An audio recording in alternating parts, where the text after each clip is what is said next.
ক্ষমতা থেকে নামাইতে চাও, এতে বোঝা গেল তোমাদের মনের মধ্যে তোমরা সততা নাই, তোমাদের সাথে আর আমরা থাকতে পারি না। আসসালামু আলাইকুম সবাইকে। আশা করি সবাই অনেক ভালো আছেন।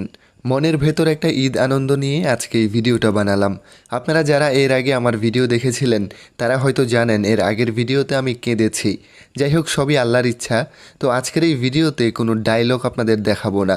আজকে আপনাদের এমন 10 জন স্বার্থবাদী, প্রতারক এবং মুখোশধারী মানুষদের দেখাবো যারা কোটা আন্দোলনে নিজের স্বার্থ রক্ষার জন্য সরকারের পক্ষ নিয়ে ছাত্র আন্দোলনের বিপক্ষে ছিলেন এবং যারা এমন করুণ দিনে নিজের ক্ষমতা থাকলেও তারা কোনো মুখ খুলেনি ছাত্রদের পক্ষে।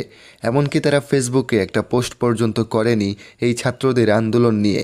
আজ আপনাদের সামনে এই স্বার্থবাদী লোকদের মুখোশ উন্মোচন করব। তাই অনুরোধ রইল, ভিডিওতে একটা লাইক দিবেন। চলুন শুরু করা যাক। আওয়ামী লীগ সম্পর্কে এদের ধারণা আছে কিনা জানি না, বঙ্গবন্ধুর আদর্শরে যে ধারণ করে এ দেশ ছেড়ে যাওয়ার মানে। নাম্বার 1-এ আছে স্বার্থবাদী টাকালোভী সাকিব আল হাসান। আমার ভিডিওটা এখন যারা যারা দেখছেন তাদের মাঝে হয়তো সাকিবের ভক্ত রয়েছেন, তবে কিছু করার নেই। আজ আমি কিছু সত্য তুলে ধরব, আপনারা রাগ করবেন না। এই ক্ষণিকের পোলা কোটা আন্দোলনে ছাত্রদের পক্ষে থাকা তো দূরের কথা, সেই আন্দোলন চলাকালীন সময়ে তার বউ বাচ্চা নিয়ে ভ্রমণ করেছিলেন দেশের বাহিরে এবং সেখান থেকে একের পর এক ছবি সামাজিক মাধ্যমে পোস্ট করেছেন। দেশে ফেরার কথা একবারও ভাবেনি। দেশের এমন করুণ পরিস্থিতিতে তিনি ফেসবুকে ছাত্রদের উদ্দেশ্যে কোনো ভিডিও বার্তা, কোনো স্ট্যাটাস কিছুই দেয়নি। এই টাকালোভী স্বার্থবাদী সাকিব শুধু টাকাটাকেই চিনে। সে এই দেশের জন্য কিছু করার মন মানসিকতা কখনোই রাখেনি। সরকারের পাচাটা এই গোলাম টাকার জন্য দেশটাকে বিক্রি করে দিতেও একটাবার চিন্তা করে না। টাকালোভী এই সাকিবকে আমার পক্ষ থেকে জানাই ধিক্কার। আপনারা কমেন্টে দেশের এই শত্রুকে নিয়ে কিছু বলে যান এবং এই অমানুষটাকে আজ থেকে বয়কট শুরু করুন। আজকের দ্বিতীয় স্থান দখল করেছে ফেসবুক এমপি জনাব ব্যারিস্টার সুমন সাহেব। আপনাকে আমি কতটা না ভালোবাসতাম, অথচ সেই আপনি নিজেই এবার উল্টে গেলেন।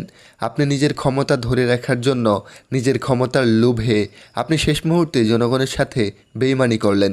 দেশের এমন কঠিন পরিস্থিতিতে আপনি ছাত্রদের পাশে না দাঁড়িয়ে, তাদের কথা না ভেবে আপনি আপনার নেত্রীর পা চেটে কথা বললেন।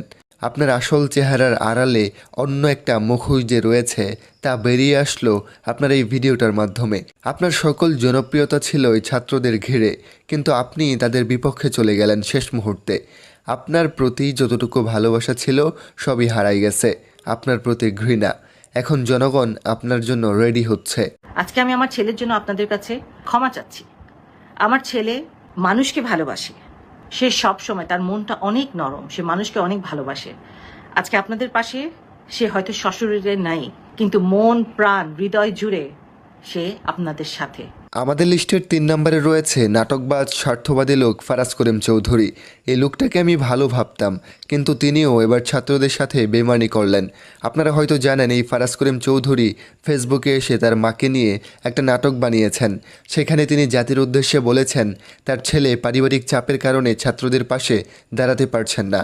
তার এমন নাটক জনগণের কাছে হাস্যকর ছিল, আর জনগণও তাদের এই ভণ্ডামের বিষয়টা বুঝে গেছে। বন্যা এলে এই ভণ্ড মানুষটা মানুষের পাশে দাঁড়াতে পারে, বিকাশ নাম্বার সংগ্রহ করে টাকা তুলতে পারে, কিন্তু দেশের এমন ভয়ানক পরিস্থিতিতে তিনি ছাত্রদের পাশে দাঁড়াতে পারলেন না। মুখোশধারী এ ভণ্ড ও মা ফেসবুকে যে নাটক সাজালেন, সে নাটক নিয়ে আপনার মতামত অবশ্যই কমেন্ট সেকশনে জানাবেন। আমাদের লিস্টের 4র্থ স্থানে রয়েছে আইডল মাশরাফি বিন মর্তুজা, যাকে আপনারা এতদিন বুকে লালন করে এসেছেন, ভালোবাসায় সিক্ত করে রেখেছেন। কিন্তু এই মানুষটাই ছাত্র আন্দোলনে এতটাই বোভা ছিলেন, তার মুখ দিয়ে ছাত্রদের পক্ষে কোনো কথা বের হয়নি। ফেসবুকে কোনো পোস্ট করে ছাত্রদের সান্ত্বনা দেওয়া কিংবা সশরীরে এই আন্দোলনে যোগ দেওয়া কোনো কিছুই করেনি এই মানুষটা।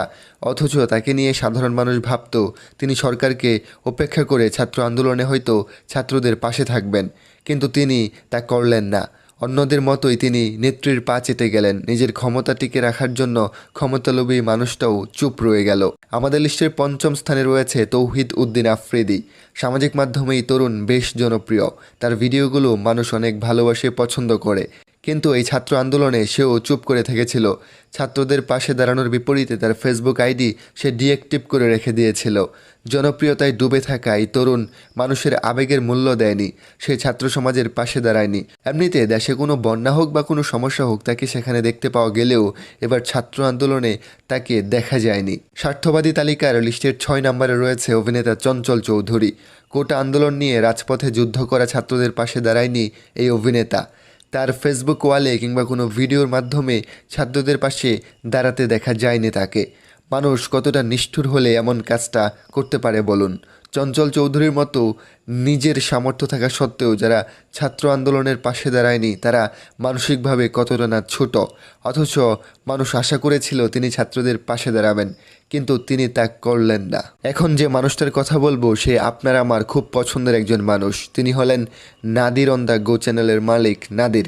তিক্ত সত্য হলেও স্বাধীনতার এই যুদ্ধে নাদির অন দ্য গো ছাত্র জনতার পক্ষে কোনো আওয়াজ তোলেননি। নাদির সাহেব একজন ইন্টারন্যাশনাল লেভেলের ট্রাভেল ব্লগার।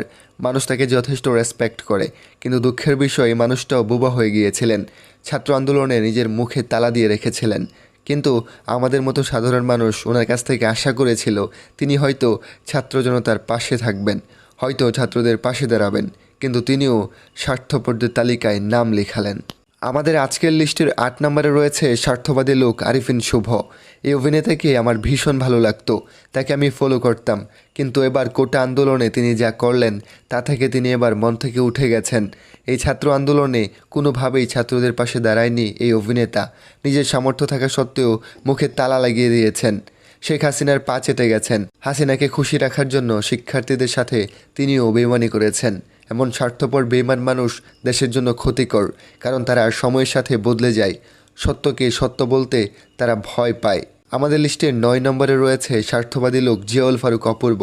খুব পছন্দের অভিনেতা তিনি, কিন্তু এবার তিনিও আমাদের ছাত্রদের সাথে বেইমানি করেছেন। স্বার্থবাদী সুবিধাভোগী এই লোকটা ছাত্রদের পাশে দাঁড়ায়নি, তাদের উদ্দেশ্যে কোনো কথাও বলেনি। শেষ যখন তিনি দেখলেন দেশটা ছাত্রদের হাতে চলে যাবে, ঠিক তখনই তিনি ফেসবুকে শহীদ মিনারের ছবি পোস্ট করে লিখলেন, স্যালুট বাংলাদেশ। আপনি একবার ভাবুন কতটা সুবিধাবাদী লোক এই অপূর্ব। তিনি এতদিন ছাত্রদের উদ্দেশ্যে কোনো কথা না বলে, তাদের পাশে না দাঁড়িয়ে তিনি গতকাল মাত্র পোস্ট করলেন। এসব সুবিধাবাদী লোকদের বয়কট করা উচিত, কারণ তারা সবসময় সুবিধা নিতে পছন্দ করে। আমাদের লিস্টের সবশেষ যে মানুষটা রয়েছে স্বার্থবাদী, সে লোকটা হলো রাফসান দা ছোট ভাই। রাফসান দা ছোট ভাই গতকাল মাঠে নেমেছিলেন। তিনি তখন হয়তো আপনারা দেখেছেন তাকে মানুষ কতটা অপছন্দ করে, তাকে ধাও করেছিল, তাকে ভুয়া ভুয়া বলে চিৎকার করেছিল মানুষ। তখন রাফসান দা ছোট ভাই সেই মাঠ ছেড়ে পালিয়েছে, কিন্তু তার ফেসবুক ওয়ালে ছাত্রদের উদ্দেশ্যে ভালো ভালো কিছু পোস্ট করতেও দেখা গেছে। এখন জানি না এই মানুষটা আসলে কতটুকু অনেস্ট। যাই হোক, আপনাদের কাছে ভিডিও কেমন লাগলো এবং এই স্বার্থবাদী লোকদের উদ্দেশ্যে আপনার মতামত কী তা অবশ্যই আমাদের কমেন্টস করে জানাবেন। দেখা হচ্ছে পরের ভিডিওতে। ধন্যবাদ।